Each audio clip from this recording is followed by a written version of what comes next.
Le jour des expiations était sans doute le jour saint le plus spécial observé par l'ancien Israël et s'accompagnait d'une cérémonie inhabituelle.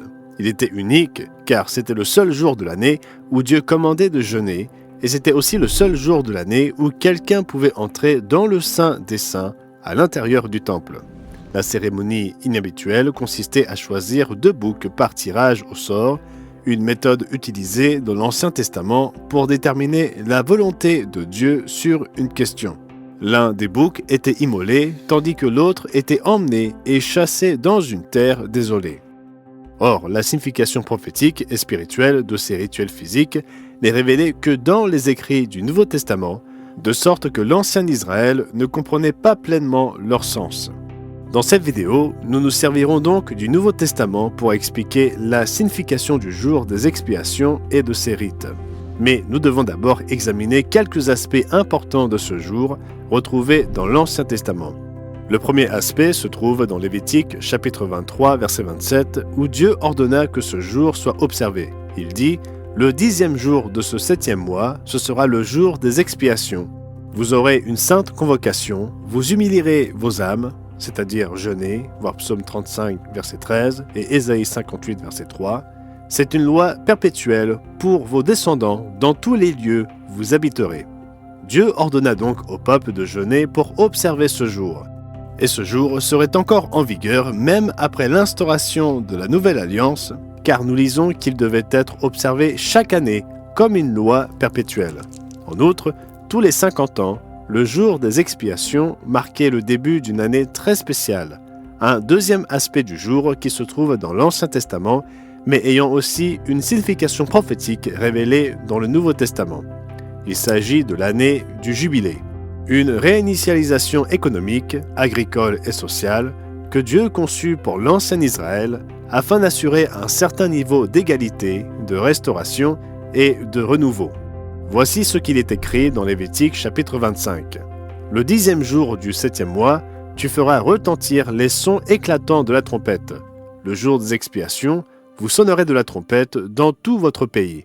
Et vous sanctifierez la 50e année. Vous publierez la liberté dans le pays pour tous ses habitants. Ce sera pour vous le jubilé. » Un troisième aspect important du jour des expiations concerne le rituel impliquant 2 boucs qui avait lieu chaque année ce jour-là, préfigurant des événements prophétiques majeurs.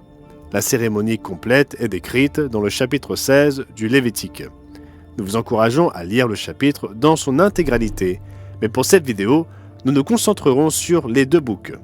Nous lisons « Le souverain sacrificateur prendra les 2 boucs et il les placera devant l'Éternel. Aaron, le souverain sacrificateur de l'époque, jettera le sort sur les 2 boucs, un sort pour l'Éternel et un sort pour Azazel, ce que la version Sommer appelle le bouc émissaire. Nous parlerons de ce bouc pour Azazel dans un instant, mais continuons avec le passage. Aaron fera approcher le bouc sur lequel est tombé le sort pour l'Éternel, et il l'offrira en sacrifice d'expiation. Et le bouc sur lequel est tombé le sort pour Azazel sera placé vivant devant l'Éternel, afin qu'il serve à faire l'expiation et qu'il soit lâché dans le désert pour Azazel. Il égorgera le bouc expiatoire pour le peuple et il en portera le sang au-delà du voile. Il en fera l'aspersion sur le propitiatoire et devant le propitiatoire. C'est ainsi qu'il fera l'expiation pour le sanctuaire à cause des impuretés des enfants d'Israël et de toutes les transgressions par lesquelles ils ont péché. Lorsqu'il aura achevé de faire l'expiation pour le sanctuaire, pour la tente d'assignation et pour l'autel, il fera approcher le bouc vivant. Aaron posera ses 2 mains sur la tête du bouc vivant et il confessera sur lui toutes les iniquités des enfants d'Israël et toutes les transgressions par lesquelles ils ont péché. Il les mettra sur la tête du bouc, puis il le chassera dans le désert à l'aide d'un homme qui aura cette charge. Le bouc emportera sur lui toutes leurs iniquités dans une terre désolée. Il sera chassé dans le désert. Celui qui aura chassé le bouc pour Azazel lavera ses vêtements et lavera son corps dans l'eau.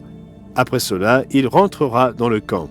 Ce sera pour vous un sabbat, un jour de repos, et vous humilierez vos âmes.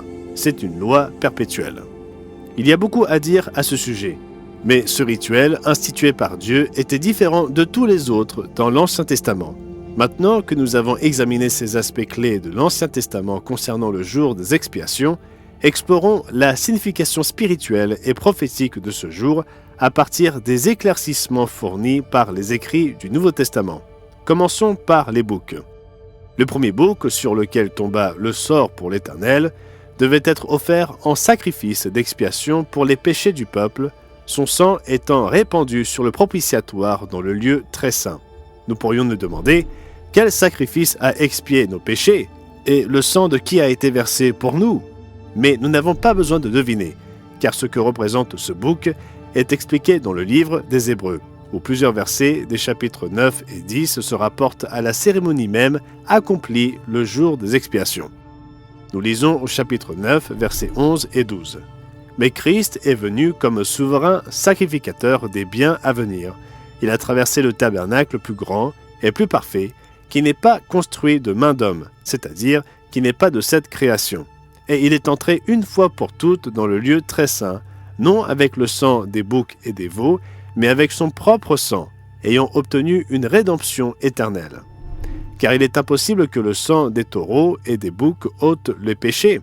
Mais le Christ s'est offert une seule fois pour porter les péchés de beaucoup, et pour effacer le péché par son sacrifice. Ainsi, le premier bouc, qui était offert comme sacrifice pour le péché le jour des expiations, ne préfigurait nul autre que notre Seigneur et Sauveur Jésus-Christ. Le second bouc, celui pour Azazel, représente un être très différent. Le mot hébreu Azazel est incorrectement traduit par bouc émissaire dans certaines versions de la Bible, telles que celle de la version Semeur. Azazel est en fait un nom propre. Cela ressort clairement du contexte. Le texte en hébreu au verset 8 présente les deux boucs parallèlement, comme traduit correctement dans la grande majorité des versions françaises, entre autres, un sort pour l'Éternel et un sort pour Azazel.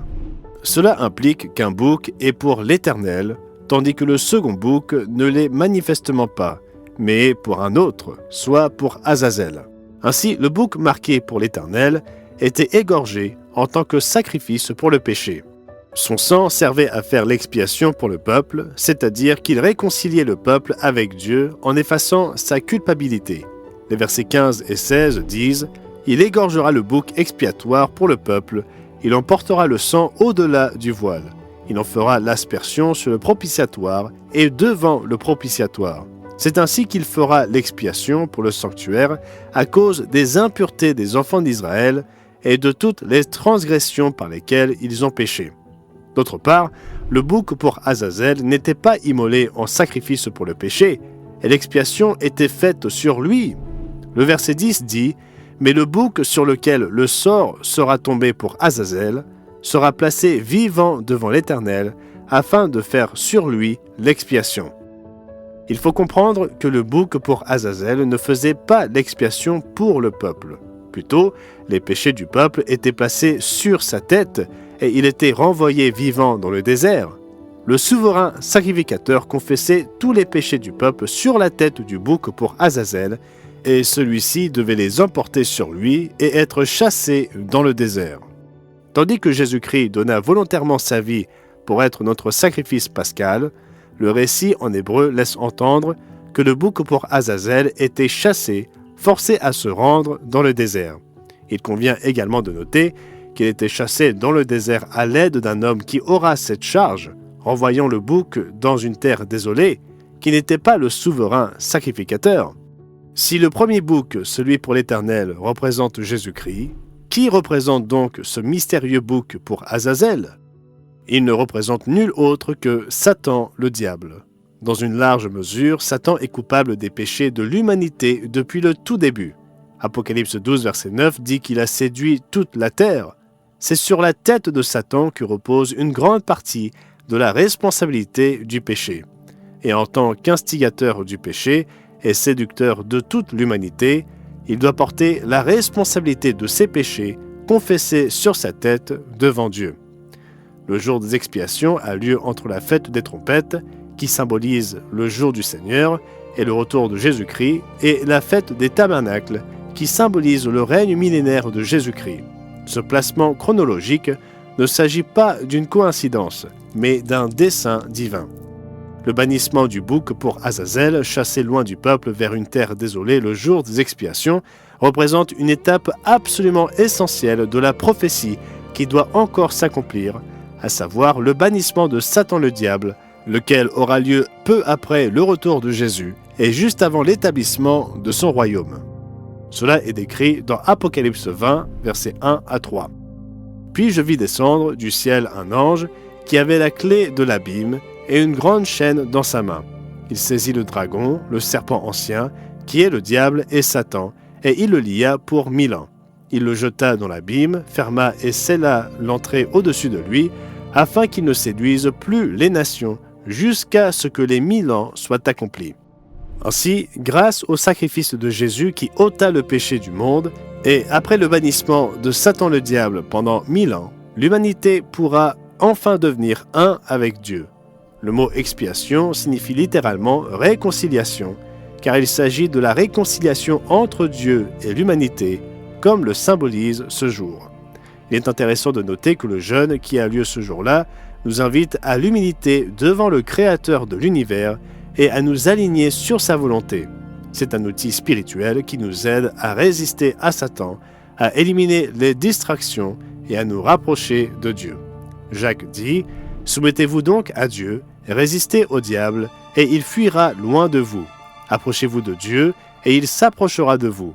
Nettoyez vos mains, pécheurs, purifiez vos cœurs, hommes irrésolus, humiliez-vous devant le Seigneur, et il vous élèvera. » Enfin, tout comme le jour des expiations marquait la proclamation de l'année de jubilé, temps de restauration et de renouveau, il annonce le règne millénaire de Jésus-Christ. Cette période est appelée les temps du rétablissement de toutes choses, dans Acte 3, verset 21. Avec Jésus-Christ comme roi des rois, ses saints régnant sous son autorité, Satan le diable banni pour 1000 ans et l'humanité enfin capable d'être en harmonie avec Dieu, la terre sera remplie de paix, de joie et de toutes les bonnes choses qui lui font défaut actuellement. Comme tous les jours saints, le jour des expiations n'est pas réservé qu'aux Juifs. Dans Lévitique 23, verset 2, Dieu les appelle « les fêtes de l'Éternel, voici quelles sont mes fêtes ». Et il nous a commandé de les observer. Ces jours saints bibliques révèlent le magistral plan divin et nous aident à comprendre la chronologie des événements prophétiques clés de ce plan. Oui, l'ancien Israël avait reçu l'ordre de les observer, mais l'Église du Nouveau Testament les a observés également et elle continue de les observer. Pour avoir un exposé détaillé du magistral plan divin, dont la 5e étape est représentée par le jour des expiations, commandez un exemplaire gratuit de notre brochure sur les jours saints. Si vous avez trouvé cette vidéo utile, regardez la vidéo suivante qui donne un aperçu de tous les jours saints. Merci de votre attention.